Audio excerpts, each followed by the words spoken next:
pretty late to the party on this one, but I have just been sent this little set of Daniel Smith's PrimaTek paints to have a try. I'd heard all about them. They're made from minerals that have been ground up and mixed with binders. So if it says amethyst, that has been made with amethyst.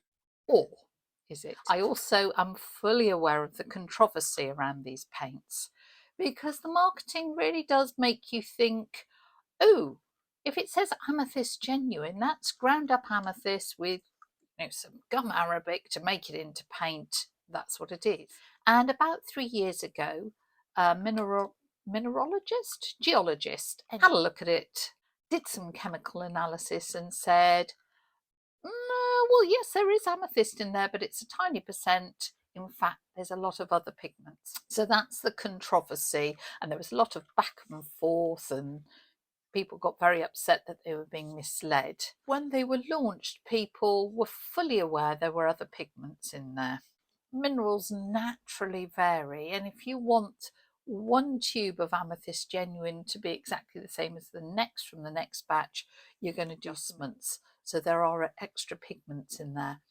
I think the issue is it's not listed, so people didn't know about it. So I am going to look at these from the point of view of knowing that this is not pure ground up amethyst. I'm going to be looking at these and saying, is this a beautiful colour? Is this something that gives me effects I can't get from other paints? Is it worth the money? Oh, a little sticker. Let's put that to one side. I have the marketing information from Daniel Smith, and it is very flowery. It's really quite funny in places. This line actually goes back to 1998. I told you that I was very late to the party, and Daniel Smith said that they've hired their own mineralogist to source beautiful pigments. As we try out some of these, I'll read their descriptions and we'll reach some conclusions. First thing I just need to say is these are not cheap paint. In the UK, Daniel Smith is absolutely everywhere it's a premium brand. In the UK, perhaps you have to have a second mortgage to buy it. This little set will come in around the £40 mark, and these are 5 milliliter tubes. I believe a quick Google tells me in the States they're around the $40 mark. Relatively cheaper, but still jolly pricey. So our question we're going to keep asking is, are they worth it? Do they bring something extra to the party? Or is it a little bit of a gimmick? Or can we get these effects in some other way from our normal paints? And I have no idea of the answer. These are brand new tubes. Ooh, and they're rather overfilled. Gosh, squirted out, and at the sort of price these are, you don't want to be wasting any of that. Just have a quick look at the information. This one's called Rhodonite Genuine, Premium Artist Grade. Only pigment listed is genuine rhodonite, and then we've got the light fastness on, and it says obviously there's gum arabic in there. What I've done, and this is agave watercolour paper, it's a knot surface. I've put these black lines so we can judge some of the transparency or opacity of the paints, and then I'm going to do fairly full straight out of the tube mass tone like that, and then start to water it down and see what happens. I have been told that these are very heavy on the binder, and there are sort of ways online that people suggest removing some of the binder and some of the extra minerals that might be in here if you don't like that. So I can see it's relatively gritty. I can see little bits in there, but that's a beautiful colour. They say it's transparent. and though I need to let this dry, I think they're absolutely right. What I want to do is, as it dries, go back in, add water and see if we can get much sort of back runs and get some of that pigment moving. I had been told that you don't get a lot of that with these paints, but actually those are beautiful little back runs coming on there. Let's try sprinkling in a little bit of salt, because that's always interesting to see how it reacts. Once it's dry, I'm going to try lifting. First view, this is an absolutely beautiful colour. So strong pink, quite muted, but really beautiful, and it seems to go down really nicely. I'll read you what they say. Made from jewellery quality stone, this versatile rose pink is wonderful for portraits and landscapes. Used wet into wet, it creates a soft transparent glow without granulation. At full value, it is more intense but still transparent, low staining and non-granulating. The mine it comes from is Belo Horizonte in Brazil. Sorry for butchering that pronunciation. Next one we're going to look at is Jadeite Genuine. None of the binder, because I would expect with quite heavy, coarse ground, potentially coarse ground, larger particles, that some of the binder might have separated out. But there wasn't I haven't seen a puddle of the binder on top yet, so that's really good. We'll do just the same, and you can see this is beautiful, deep green. We'll start to thin it out. As it dries, I'll go back in and drop in some clean water. That is a very lovely colour. Exceptionally beautiful colour is made from the more strongly coloured of the two minerals known as jade. The other is nephrite. Used for eons in China and Central America, this gemstone now becomes a spectacular artist's colour. Its lustre is vitreous, from deep dark green mass tone up here to the palest wash. It creates all the exquisite shades we think of when we think of jade, and it comes from Alaska, USA.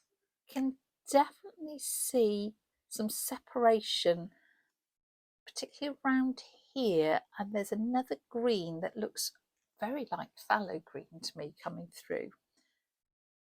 And let's just go in and drop in a few little drops of clean water to see how that pushes things back.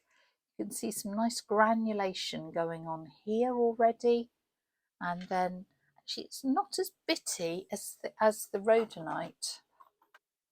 A little bit of salt to see what happens. That almost looks like there's two colours going on there. The sort of the heavier mineral and then a finer sort of green coming out, which becomes more dominant in that wash. I am not a chemist and I don't have any ability to test, but just to my eyes that looks like what's going on. We have Amethyst Genuine, and I have to say the romance of painting with semi-precious stones is lovely. I can see why these appeal so much, and I am so not into crystals or anything like that.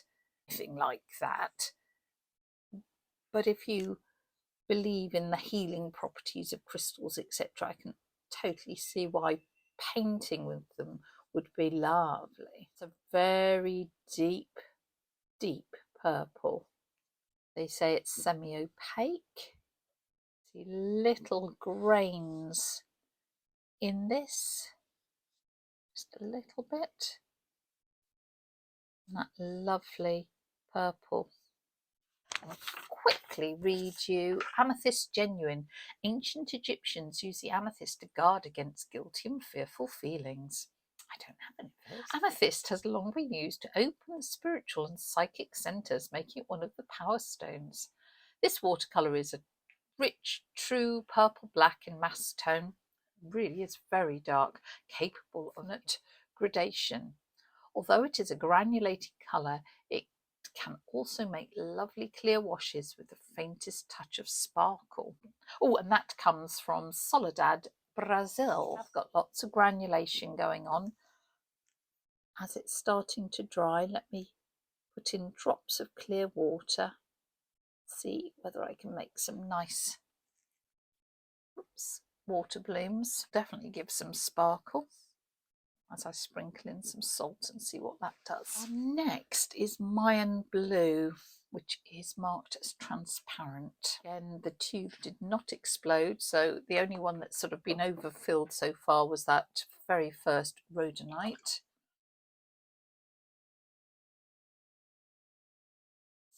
Thin that down.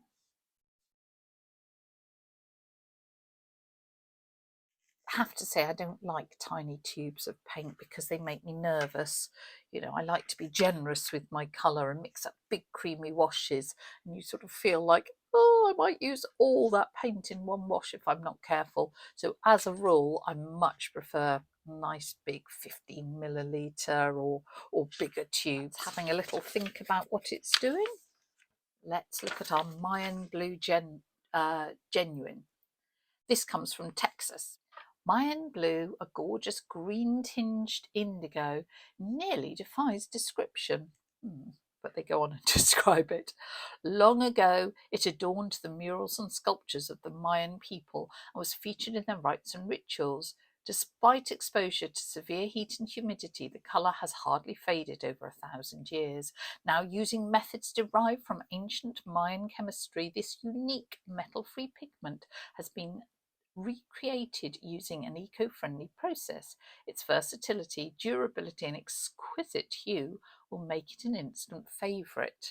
I'm sorry, the thought of using ancient Mayan chemistry, it seems a little over the top, but it is very nice. So they say it's transparent, a little bit of salt there, and still possibly a little bit wet to really get some good water blooms. But let's look at Hematite. It is ground from a heavy silvery black mineral rich in iron. In a thick wash, the heavier particles settle, creating bold granulation.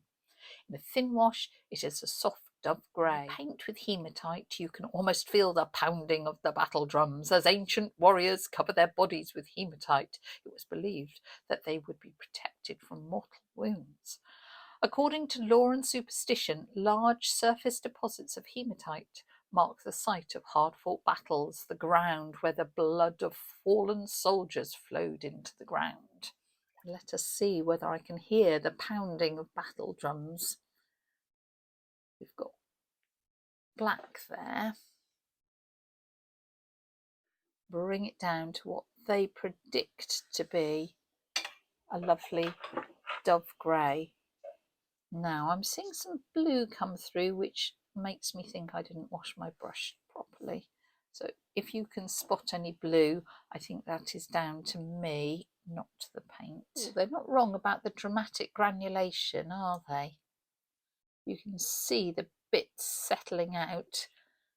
This is not a heavily textured paper. It is cold pressed, but it is a very soft texture to it.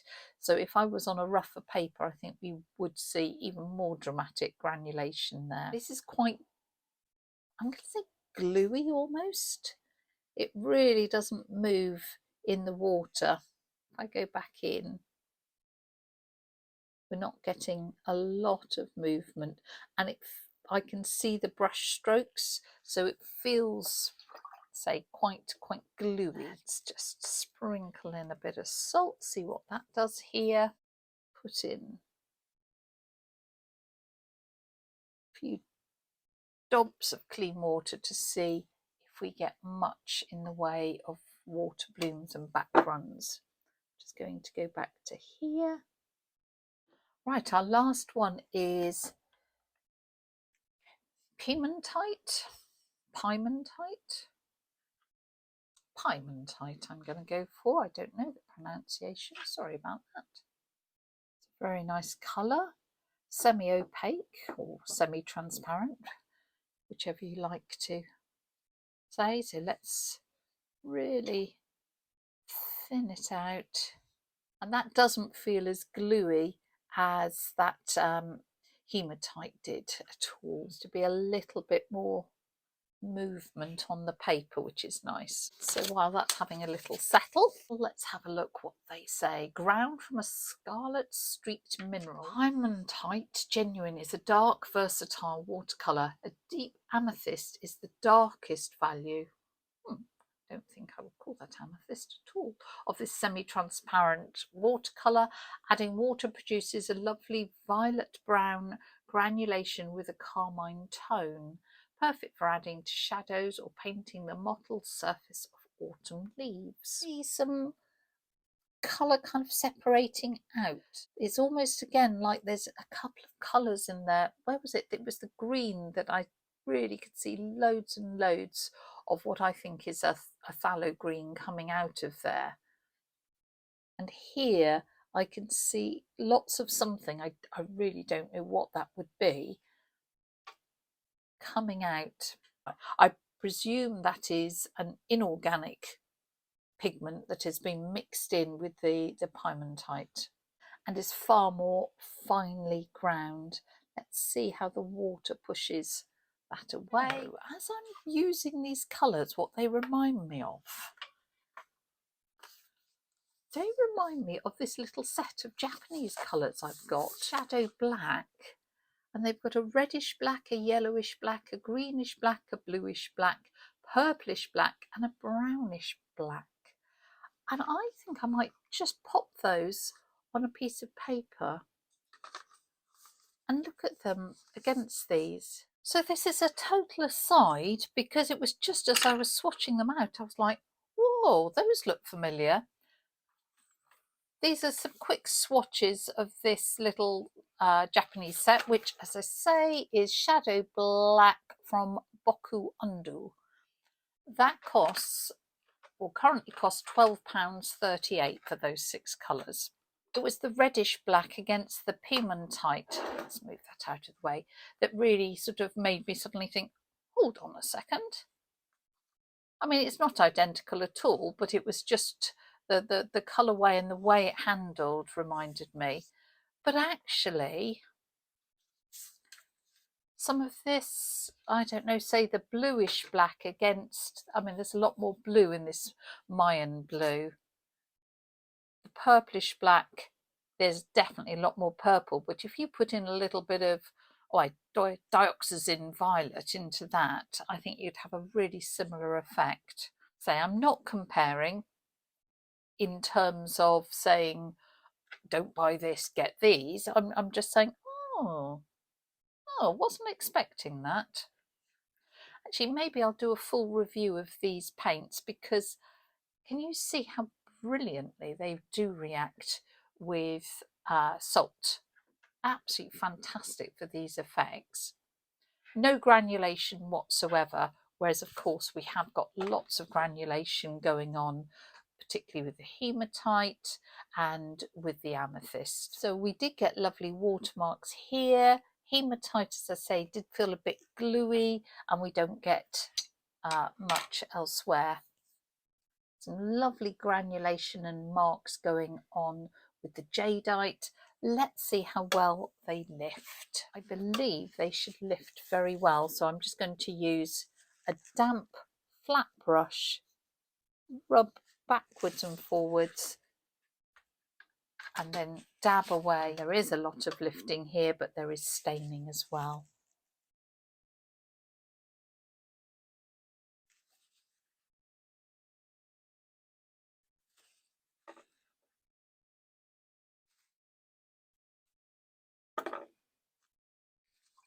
Well, that has lifted very well. I always think it's interesting to see how your paints lift. You know, why is that important? Well, you might want to adjust as you go along. It does give you the potential to correct mistakes. you might want to use it for the effect rather than leaving highlights. You could get a far softer highlight by lifting with a damp brush and things like that. So it's always worth understanding what lifting will happen. So we've got some pretty good lifting here, a lot less here. There is, I say, I'm really sure there's got to be some phthalo green in this mixed into here because of how it's separated out and the staining we've got. I don't know what would be in that rhodonite. Now it's dry, the one thing I wanted to check was whether I did get a sparkle in that amethyst. Do you remember the information said, oh, I would get a sparkle? I'm moving it around, making sure I've got the salt off because I don't want to see the sparkle of the salt.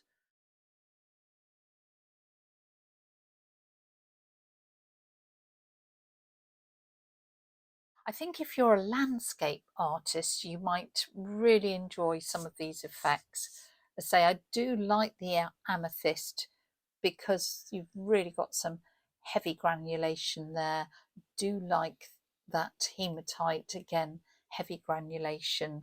Jadeite is really interesting simply because you're getting these really dark sort of blacky green particles coming out, but they seem to be very heavy and stop really quickly in that wash. I do love this colour, it's very beautiful. They're worth that £40 or $40 price mark, only you can tell. My gut feeling is I could possibly get these effects with other paints.